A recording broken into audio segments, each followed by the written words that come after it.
Very good evening. कैसे हैं आप लोग? मैं आपका एबी सर करिज्मेटिव इंग्लिश से। और आज का वीडियो 8 मई का है 2020 का। ठीक, चलिए बात करते हैं। अभी तक जो हम लोगों ने पढ़ाई की है, मैंने कल पढ़ाया था कि सेंटेंस के 5 प्रकार होते हैं और उसमें मैंने सबसे पहले जो आपको पढ़ाना शुरू किया था वो था असर्टिव। और असर्टिव के मैंने दो भाग बताए थे। एक का मैंने नाम लिखा था अफर्मेटिव और दूसरे का नाम लिखा था नेगेटिव। कल मैंने अफर्मेटिव का फॉर्मूला बताया था subject plus verb plus other word. और मैंने सिखाया था कि जब सब्जेक्ट सिंगुलर होगा तो वर्ब सिंगुलर होगा, जब सब्जेक्ट प्लूरल होगा तो वर्ब प्लूरल होगा। उसके बाद मैंने बताया था कि इस धरती पर वर्ब के 5 रूप होते हैं, V1, V2, V3, V4 और V5, जिसमें V1 जो होता है वो हमेशा प्लूरल होता है। और जब आप V1 में एस, ई एस या आई एस जोड़ देते हैं तो ये सिंगुलर बन जाता है। ठीक है, यानी कहने का मतलब है, यहाँ पे देखते हैं, अगर हम गो लिखते हैं तो यह प्लूरल है और अगर हम गोज लिखते हैं तो ये सिंगुलर है। और नाउन में उल्टा होता है। नाउन में अगर आप एस, ई एस और आई एस जोड़ेंगे तो ये सिंगुलर से प्लूरल बन जाएगा, प्लूरल बन जाएगा। जैसे बॉय में एस लगा दीजिएगा तो बॉयज, तो ये सिंगुलर हो गया, ये प्लूरल हो गया। आज हम लोग को पढ़ना है फॉर्मेशन ऑफ निगेटिव सेंटेंस। तो आज का जो हेडिंग है वो डालेंगे फॉर्मेशन ऑफ नेगेटिव सेंटेंस। अब फॉर्मेशन ऑफ नेगेटिव सेंटेंस सब स्टेप बाय स्टेप हम लोग को सीखना है। सब सीढ़ी के जैसा है, पहला सीढ़ी चढ़ेंगे तो दूसरा सीढ़ी मिलेगा, दूसरा चढ़ेंगे तो तीसरा मिलेगा। तो सबसे पहले हम इसको बनाने के लिए एक चीज को दिमाग में आपको लेना है कि कल मैंने पढ़ाया था कि सेंटेंस का जो बेसिक फॉर्मूला होता है, यानी एक मिनट रुक जाइए, यहां से हम लोग शुरू करते हैं। जो बेसिक स्ट्रक्चर होता है, जो बेसिक स्ट्रक्चर होता है वो होता है S plus V plus O W. ठीक है, अब जरा ध्यान से देखिएगा, यहाँ पे जो वर्ब है इसको दो भाग में तोड़ते हैं। चलिए, आप एक शॉप पे जाइए, एक दुकान पे जाइए और वहां जाके बोलिए कि मुझे एक पेन चाहिए। अब जब आप पेन मांगेंगे तो पेन का दो पोर्शन आपको मिलेगा। एक मिलेगा मेन बॉडी मिलेगा और एक मिलेगा पेन का कैप। ठीक है, ढक्कन, दोनों को मिला दीजिएगा इज इक्वल टू पेन। यानी पेन के दो भाग होते हैं, एक मेन होता है और कैप जो है वो क्या करता है, हेल्पिंग, हेल्प करता है, और ये मेन होता है। तो ठीक उसी प्रकार से वर्ब को भी तोड़ेंगे तो उसमें से निकलेगा एक हेल्पिंग वर्ब और एक निकलेगा मेन वर्ब। तो हम चाहें तो इसको सजाकर लिख सकते हैं subject plus helping verb plus main verb plus other word. ठीक, इतना बात आपको याद रखना है। यानी इसका मॉडरेट फॉर्म ये हो गया। आप चाहें तो एस वी ओ डब्ल्यू को तोड़कर आप S plus H B plus M B plus O W भी लिख सकते हैं। यानी याद रखिएगा, सोचने वाली बात है कि ये समीकरण और ये समीकरण, इन दोनों को हम कहते हैं अफर्मेटिव सेंटेंस। अफर्मेटिव सेंटेंस यानी अफर्मेटिव सेंटेंस के कितने स्ट्रक्चर बन सकते हैं, या तो ये या तो ये। ठीक है, यानी ये अफर्मेटिव को मैंने तोड़ के इस फॉर्म में ले आया। अब आइए निगेटिव का फॉर्मेशन देखते हैं। तो निगेटिव के फॉर्मेशन के लिए, निगेटिव का मतलब होता है ना या नहीं। तो जाहिर सी बात है नॉट का इसमें इस्तेमाल आएगा। यानी जब आप अफर्मेटिव में नॉट से गुना कर दीजिएगा तो ये क्या बन जाएगा, निगेटिव बन जाएगा। ठीक, तो अफर्मेटिव का फॉर्मूला लेते हैं, एकदम फॉर्मूला वाइज पढ़ेंगे, कहीं से कोई दिक्कत नहीं है। तो अफर्मेटिव का फॉर्मूला अगर हम पढ़ते हैं तो ये हो गया S plus V plus O W, गुने कर देंगे नॉट। फिर हम इसको तोड़ेंगे तो अभी तुरंत बताए हैं एस प्लस एच भी प्लस एम भी प्लस ओ डब्ल्यू, गुने कर देंगे नॉट। ठीक, अब जरा ध्यान से देखिएगा, यहाँ पे आपको एक समीकरण सिखा रहे हैं, बहुत इंपॉर्टेंट चीज। मान लीजिए कि यह एक परिवार है और परिवार में सदस्य होते हैं। तो इसको मान लीजिए पापा, इसको मान लीजिए माँ, क्योंकि घर की मुख्य क्रिया कौन करती है? मम्मी। घर के कर्ता कौन? पापा। और आप क्या है? अदर वर्ड है। अभी आपका कोई मतलब नहीं, जब आप घर के मुख्य हो जाएंगे तब आप भी सब्जेक्ट बन सकते हैं, तो अदर वर्ड में आप आ जाइए। ठीक है। और हेल्पिंग जो हो गया, माँ को मदद करने के लिए कोई नौकर हो गया, चाहे वो लड़का हो चाहे वो लड़की हो। ध्यान से देखिएगा, इन 4 सदस्य आपको इस परिवार में मैंने दिखा दिए। अब एक नॉट है जो अंदर आना चाहता है। अब नॉट अंदर आना चाहता है तो ये नॉक करता है, ठकठकाता है कि मे आई कम इन। तो अब एक बात बताइए कि आपके हिसाब से इसको लेने कौन जाएगा? क्या पापा जाएंगे, या नौकर जाएगा, या माँ जाएगा, या आप जाइएगा? जाने के लिए कोई जा सकता है, लेकिन काम किसके लिए बनाया गया है? तो नौकर का काम बनाया गया है ना जी, कि ये इसको लेकर आएगा। तो नौकर इसको लेकर आएगा, यानी याद रखिएगा, ध्यान से समझना है, जो आपको बहुत अच्छा चीज सिखाने जा रहे हैं। ये हेल्पिंग वर्ब जो है, ये नॉट को लेकर आएगा, यानी याद रखिएगा, नॉट और हेल्पिंग वर्ब का आपस में कनेक्शन होता है। जब भी नॉट आएगा हेल्पिंग वर्ब के साथ ही आएगा, क्योंकि अगर हेल्पिंग वर्ब नहीं है तो नॉट नहीं आएगा। ठीक है, तो फॉर्मूला बनेगा, ध्यान से देखिएगा, सब्जेक्ट प्लस हेल्पिंग वर्ब गुने not plus main verb plus other word, और ये बन गया आपको निगेटिव का फॉर्मूला।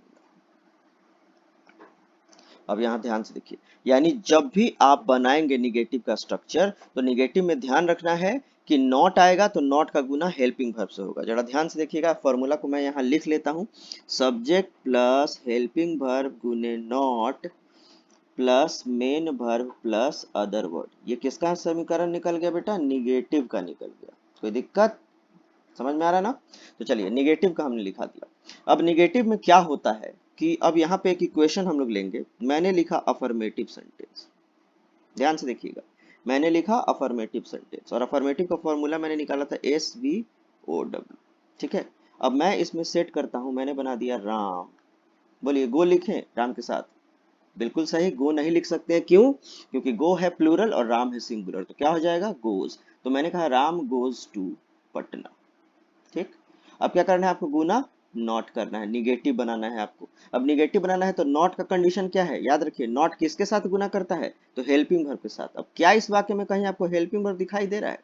नहीं दिखाई दे रहा है, तो मामला आगे नहीं बढ़ेगा। अगर आप लिख दीजिएगा कि Ram not goes to Patna, तो ये ब्लंडर हो गया, बहुत बड़ा गलती हो गया, ऐसा कभी हो ही नहीं सकता है। क्यों? क्योंकि नॉट के साथ हमेशा हेल्पिंग वर्ब चलता है, वो जब आएगा हेल्पिंग वर्ब के साथ आएगा, और यहाँ पे आया नहीं है हेल्पिंग वर्ब कहीं, तो ये गलत हो गया। तब ऐसी स्थिति में क्या करेंगे? तो ऐसी स्थिति में हम थोड़ा सा ध्यान से देखेंगे। तो जरा वर्ब के ऊपर हम लोग देखेंगे कि वर्ब का जो होता है, ठीक है ना, ध्यान से देखिएगा, वर्ब के बारे में यहाँ जानेंगे और हम लोग को कुछ सीखना है। तो वर्ब के बारे में हम लोग जानेंगे, एक कहलाता है प्राइमरी और एक कहलाता है मॉडल्स। ठीक है, प्राइमरी और मॉडल्स। तो प्राइमरी में 3 कैटेगरी होते हैं, एक को बोलते हैं टू बी, एक को बोलते हैं टू डू, और एक को बोलते हैं टू हैव। ठीक है, अब ध्यान से देखिएगा, थोड़ा कलर चेंज कर ले ताकि आपको समझ। अब बी में आता है इज, एम, आर, और इसका पास्ट हो जाएगा वॉज और वर। डू में हो जाएगा डू और डज, और इसका पास्ट हो जाएगा डिड। और हैव में हो जाएगा हैज और हैव, और इसका पास्ट हो जाएगा हैड।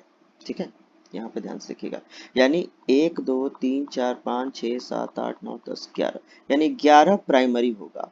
और वर्ब की कैटेगरी क्या पढ़ रहे हैं? तो हेल्पिंग वर्ब। हेल्पिंग वर्ब कितना होता है? तो 24 प्रकार का होता है। तो देखिए, 24 में से 11 हमें मिल गया, जो बच गया 13 वो मॉडल कहलाता है। और इसमें आता है can, could, may, might, shall, should, will, would, need, dare, use to, ought to, must. गिन लीजिए, ये 13 होना चाहिए। 1 2 3 4 5 6 7 8 9 10 11 12 13। यानी ये हो गया 13, यानी 11 प्लस 13 मिला के हो गया 24। अब जरा ध्यान से देखिएगा, दोनों की प्रवृत्ति को सिखा रहे हैं, ठीक है। प्रवृत्ति क्या समझे? प्राइमरी का मतलब होता है कि यह प्रारंभिक है और इसका इस्तेमाल हम हर जगह करते हैं। यानी याद रखिएगा, इस पूरे दुनिया में टेंस में, यानी टेंस जब पढ़ेंगे तो आपको जानना होगा कि टेंस में इस वर्ब का इतना पकड़ है कि इसके बिना टेंस अधूरा है। ये सारा टेंस में चलता है और ये काफी व्यस्त रहता है, क्योंकि टेंस ही हम दुनिया में बोलते हैं, टेंस ही हम सब कुछ करते हैं। जो हम बोलते हैं वो टेंस का पार्ट होता है, चाहे प्रेजेंट हो, चाहे पास्ट हो, चाहे फ्यूचर हो। तो जाहिर सी बात है कि इसका इस्तेमाल टेंस में होता है, तो ये काफी बिजी होता है। लेकिन मॉडल का कहानी कुछ अलग है। मॉडल जो होता है ना, पूरे विश्व में, पूरे ग्रामर में, याद रखिएगा, मॉडल को हम लोग कहते हैं फ्री वर्ब। क्यों कहते हैं, जरा ध्यान से देखिएगा। फ्री वर्ब का मतलब होता है कि ये किसी के साथ चल सकता है, यह किसी के साथ चल सकता है, इसको कहीं कोई दिक्कत नहीं है। जैसे I can, we can, he can, she can, Ram can, Shyam can, हई कैन, हाउ कैन, कौन कैन, किसी के साथ चलेगा, ये फ्री होता है। देख लीजिए, I could, we could, he could, she could, they could, I may, he में, दे में, कुछ भी चलेगा। लेकिन जरा इसमें देखिए तो, इसमें होगा क्या? आई के साथ लगाइए, आई इज नहीं होगा, आई आर नहीं होगा। तो इस प्रकार से ये अपने हिसाब से चलता है और ये किसी के साथ चल देता है। इसीलिए इन दोनों में थोड़ा डिफरेंस है। इसको फ्री वर्ब के नाम से जानते हैं, इसको प्राइमरी वर्ब के नाम से जानते हैं। अब जाइए, एक छोटा सा स्टोरी सुनाएंगे आपको और आपको वर्ब पूरा क्लियर हो जाएगा। स्टोरी ये है कि वर्ब की शादी हो रही है, और वर्ब की शादी हो रही है, तो न्योता जो है, यानी इनविटेशन कार्ड जिसको हम लोग बोलते हैं, वह भेजा गया है आपको प्राइमरी के घर में भी, और भेजा गया है मॉडल के घर में। अब इसमें 11 सदस्य हैं और इसमें 13 सदस्य हैं। चूंकि यह फ्री है तो ये पहुंचेगा। अब ध्यान से देखिएगा कि शादी जब हो रही है तो शादी का एड्रेस भी तो होगा, शादी का एड्रेस होगा। तो शादी का एड्रेस क्या है? Subject plus verb plus other word. यहाँ देखिए, वर्ब दूल्हा बन के बैठा है। गाना गाइए, मेरा यार बना है दूल्हा। तो मेरा यार नहीं, मेरा वर्ब बना है दूल्हा, और फूल सजे हैं प्राइमरी के घर में। ऐसा हो सकता है क्या? नहीं, आने वाला है, खैर छोड़िए, मजाक था। तो वर्ब आपका दूल्हा बना है, और दूल्हा बना है तो अब करेगा क्या? ये बुलाएगा। अब आपके हिसाब से बताइए, पहले फ्री वाला आएगा कि प्राइमरी आएगा? तो पहले फ्री आएगा। क्यों? क्योंकि जाहिर सी बात है, फ्री है, चल देगा, न्योता मिला चल दिया, इनविटेशन मिला चल दिया। तो यानी आने वाले बारातियों की संख्या यहाँ पे 24 है, और ये पहुंच गया यहाँ 13। तो माइनस कितना हो गया? 24 में से 13 घटाएंगे तो 11, यानी 11 अभी भी आने बाकी हैं। चूंकि यह बिजी है तो ये आ रहे थे, तो 11 यहाँ आए, और 11 आए तो इनको एक जगह रोक के नाश्ता पानी कराया गया, और भर्ब के मतलब भर्ब की जो शादी हो रही है, यहाँ से एक गाड़ी आई, एक गाड़ी आई, मान लीजिए बोलेरो, बोलेरो गाड़ी आई, और इसमें बोलेरो को सीट कैपेसिटी होती है 8। तो 8 आदमी बैठे और यहाँ पहुंच गए। यानी पहले से 13 आदमी आए थे, अब 8 आ गए, हो गया 21, बचा 24 माइनस 21 इज इक्वल टू 3। यानी 3 व्यक्ति यहाँ छूट गए। अब जो 3 व्यक्ति छूट गए, उनको काफी बुरा लगा, उनको काफी बुरा लगा। उन्होंने कसम खाया कि मैं अब धरती पर कभी भी वर्ब की शादी, यानी वर्ब की शादी का एड्रेस याद रखिएगा, subject plus verb plus other word. यानी उन तीनों ने, वो तीनों कौन थे मैं बताऊंगा, इन तीनों ने कसम खाया कि मैं इस घर में कभी नहीं जाऊंगा, ठीक है। और वो थे डू, डज और डिड। यानी याद रखिएगा, डू डज डिड ने कसम खाया कि हम कभी भी दिखाई नहीं देंगे। कहाँ? तो इस एड्रेस में, तो ये नहीं जाएगा, ठीक। इसको हम लोग मान लेंगे केस 1। अब जब भर्ब को इस बात की भनक लगी तो भर्ब आके इनको मनाता है, कहता है चलो। तो ये कहते हैं कि ठीक है हम चलेंगे, लेकिन हमारा एक शर्त है। तो केस 2 में इन्होंने क्या कहा? इन्होंने कहा कि पहली बात कि हम जाएंगे ही नहीं, और अगर हम गए तो हम अपने साथ हमेशा V1 को लेके चलेंगे। यानी याद रखिएगा, आज के बाद अपने दिमाग में घुसेड़ लीजिए कि डू हो या डज हो या डिड हो।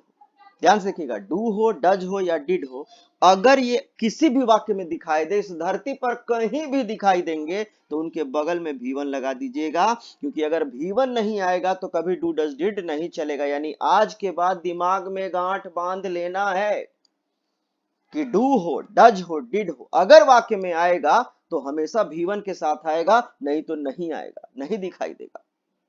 समझ में आ गया? तो अब अगले स्लाइड में हम लोग देखेंगे, यानी डू, डज और डिड। अब ध्यान से देखिएगा, डू डज का इस्तेमाल होता है प्रेजेंट के लिए और डिड का इस्तेमाल होता है पास्ट के लिए। और इस दोनों स्थिति में ये किस वर्ब के साथ चलेंगे? V1। यानी याद रखिएगा V2, V3, V4 और V5 के साथ कभी भी डू हो, डज हो और डिड हो नहीं चलता है। ठीक, अब ध्यान से देखिएगा, मैंने आपको बताया था कल कि वर्ब का फंक्शन होता है ना प्लस एनर्जी, ना प्लस ऊर्जा। डू मने करना, अंत में क्या है? ना है, और एनर्जी लगेगा। करने में एनर्जी लगेगा कि नहीं? तो बताइए, डू क्या हो जाएगा? प्लूरल। ठीक, और जैसे डू में ईएस जोड़ दीजिएगा तो वर्ब में जोड़ेंगे तो घटेगा, तो डज क्या हो जाएगा? सिंगुलर। यानी याद रखिएगा, डू कौन सा हेल्पिंग वर्ब हो गया? प्लूरल। और डज कौन सा हेल्पिंग वर्ब हो गया? सिंगुलर। इनके साथ क्या आएगा? जब भी आएगा V1 आएगा। और डिड का कोई कॉन्सेप्ट नहीं है, क्योंकि डिड पास्ट में होता है। ये ना सिंगुलर है ना प्लूरल है, ये हर किसी के साथ चलेगा, यानी ऑल सब्जेक्ट के साथ चलेगा। लेकिन प्रेजेंट में डू डज अपने हिसाब से चलेगा, प्लूरल होगा तो प्लूरल, सिंगुलर होगा तो सिंगुलर। आइए जरा यहाँ ध्यान से देखते हैं। मैंने क्या क्वेश्चन लिखा था, राम गोज टू पटना। अब राम गोज टू पटना में जरा बताइए 24 हेल्पिंग वर्ब में से कौन ऐसा हेल्पिंग है जो दिखाई नहीं देता है? तो डू, डज और डिड। ठीक, डू हो गया प्लूरल, डज हो गया सिंगुलर और did no singular, no plus, no minus, और ये होता है पास्ट के लिए। अब जरा ध्यान, राम बाजार सॉरी राम पटना जाता है, ता है यानी प्रेजेंट है, और प्रेजेंट है तो जाहिर सी बात है या तो इसमें डू छिपा होगा या तो इसमें डज छिपा होगा, या तो डू होगा या तो डज होगा। अब जरा देखिए, राम कितना है? सिंगुलर है, तो बोलिए सिंगुलर के साथ क्या लगेगा? सिंगुलर लगेगा। तो बताइए, राम के साथ डू लगा दें कि डज लगा दें? बताइए।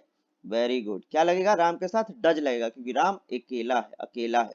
तो यहाँ देखिए, इसके नीचे लगाइए राम, हेल्पिंग वर्ब क्या मिल गया? डज।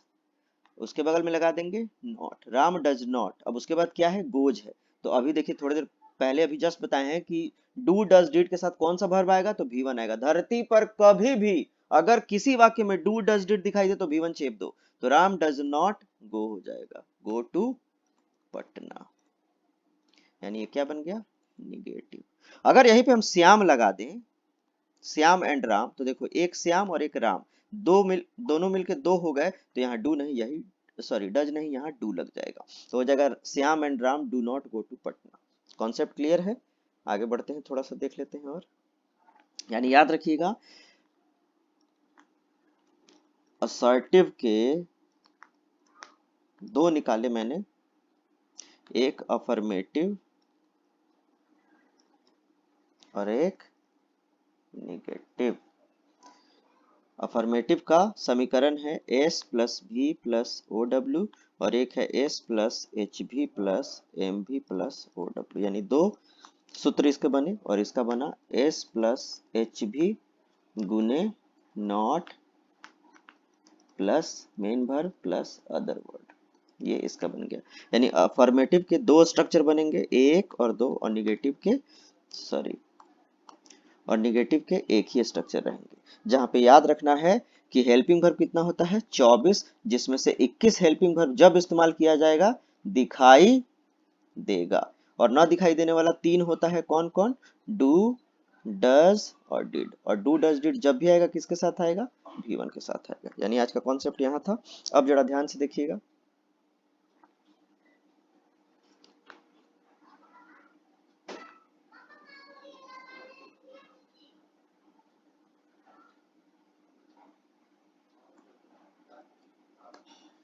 हमने यहाँ लिख लिया अफर्मेटिव और यहाँ लिख दिया निगेटिव। अब अगर मैं कहूं राजू मेरी मदद करता है, तो यहाँ क्या बनेगा? राजू मेरी मदद नहीं करता है, तो यहाँ हो जाएगा राजू हेल्प मी। बताइए गलत है कि सही है? तो राजू यहाँ क्या है? सिंगुलर है, और ये क्या है?